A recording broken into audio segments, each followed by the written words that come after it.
Guys মই আহিলোঁ এটা চুপাৰি কাটে তাত আহিলোঁ। চাওক আপোনালোকে আমাৰ গাঁৱত এনেকুৱা ঘৰে ঘৰে ঘৰে ঘৰে এইবিলাক চুপাৰি কাটি আছে।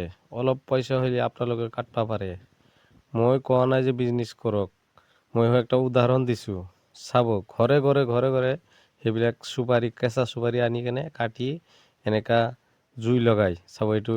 আৰু এইবিলাক যে জুই লগাই সিদ্ধ কৰি আছে, আপোনালোকে চাব খয়াৰ দি সিদ্ধ কৰি আছে।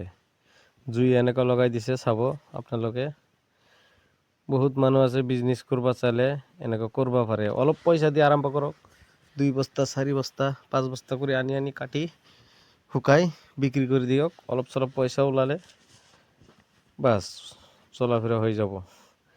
এনেকুৱা পাহাৰৰ পৰা আনক, বজাৰৰ পৰা আনক, চিবিডাং হাট, মাছাপানী হাট আৰু বেলেগ বেলেগ জাগাৰ পৰা আনক, আনি কাটক আপোনালোকে।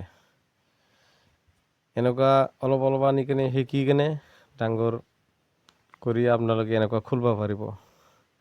সেইবিলাক চাব আমাৰ গাঁৱে গাঁৱে ঘৰত যিমান ঘৰ আছে প্ৰত্যেকে 80% মানুহ এনেকুৱা অলপ অলপ আনি কেনে কাটি সেইবিলাক চলি থাকে।